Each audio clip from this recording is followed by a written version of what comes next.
Bonsoir à tous, et aujourd'hui on se retrouve sur une petite vidéo sur l'événement de Spider-Punk et comment avoir un Spider-Punk 5 étoiles de manière assez facile. Alors bon, je vais pas vous mentir, ça demande beaucoup de préparation. Si vous êtes comme moi et vous avez 4000, 4000 corps, ça va être un peu compliqué. Donc là on est au deuxième jour de l'événement, j'ai pas pu faire trop de vidéos pendant ce week-end, du coup ça arrive un peu tard.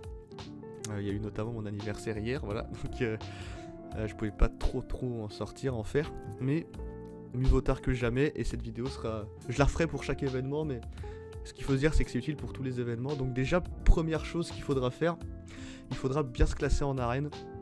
Donc là je suis en 75, hein, on peut un peu mieux faire c'est sûr. Donc évidemment, l'arène, le meilleur moyen d'avoir des corps.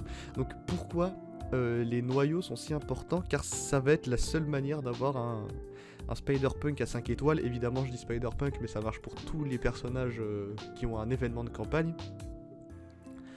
Donc si vous voulez, je vais vous montrer un calcul. Donc je vais vous montrer que le meilleur scénario du calcul. Le calcul n'est pas de moi, il est de Boylon, du coup je vous invite à aller regarder sa chaîne YouTube. C'est un anglais, donc si vous parlez anglais... Enfin il est anglophone en tout cas. Je crois qu'il est australien de mémoire, mais je suis pas complètement sûr. Mais enfin bref, je vous invite à aller voir sa chaîne. Donc les calculs sont de lui, mais je vais quand même vous les montrer. Alors, hop, voilà les calculs.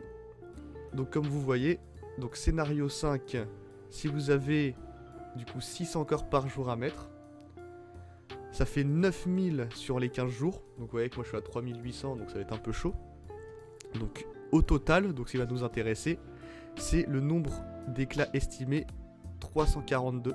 Donc sachant que c'est 310 pour avoir un personnage 5 étoiles, vous voyez que avec 342 vous êtes large, vous êtes sûr de l'avoir. Enfin sûr. Si vous avez 342, donc le chiffre estimé, évidemment si vous n'avez pas trop de chance, bah vous pouvez avoir moins. Si vous voulez, je vais vous montrer sur... hop, juste en profiter pour faire ça. L'event de... où est-ce qu'il est le bonhomme? Il est un peu plus bas. De Silver Samurai. Hop, où est-ce qu'il se cache? Il est là.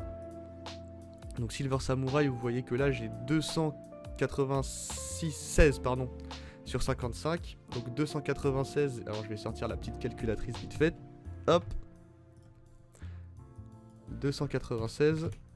Si je rajoute les 45 qu'il faut pour le débloquer, hop, vous voyez que je suis à 341. Donc 341, donc là j'ai un, si je veux j'ai un Silver Samurai 5 étoiles. Donc hop, si vous regardez grâce au pass, donc je n'ai que le pass gratuit, donc 5, 10, hop, voilà, donc vous voyez si on enlève 10 ça fait 331.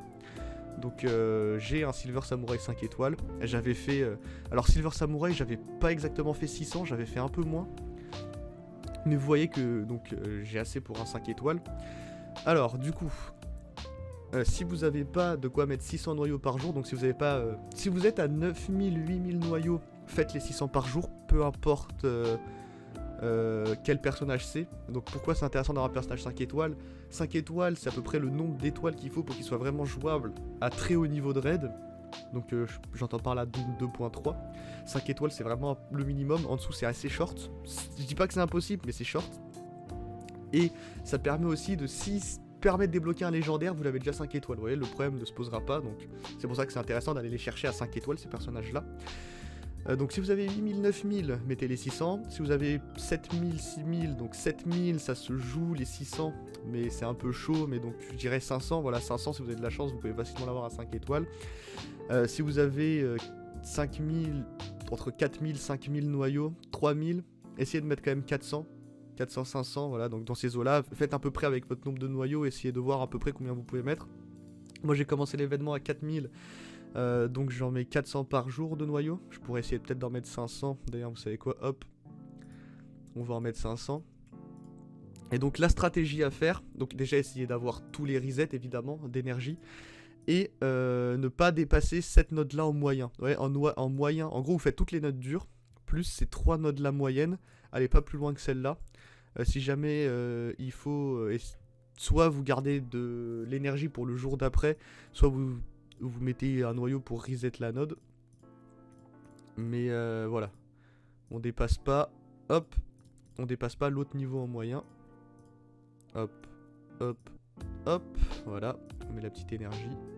Est-ce que j'ai assez pour un orbe? Non. Donc pour ce qui est de l'événement lui-même et quel rebelle monter, donc évidemment, donc vous voyez les 4 premiers qui sont là, c'est vraiment les plus intéressants, essayez de les avoir. Ensuite vous pouvez aussi avoir Ghost Spider si vous l'avez. Prenez-la dans l'event, Omega Red aussi. Bon, même si Omega Red il faut être un peu plus solide. Globalement tous les autres je vous conseille pas trop.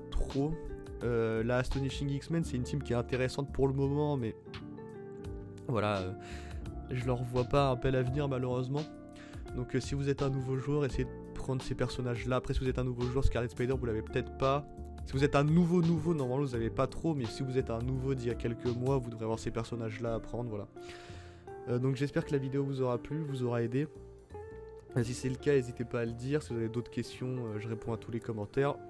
Et on se retrouve pour une prochaine vidéo. Salut tout le monde.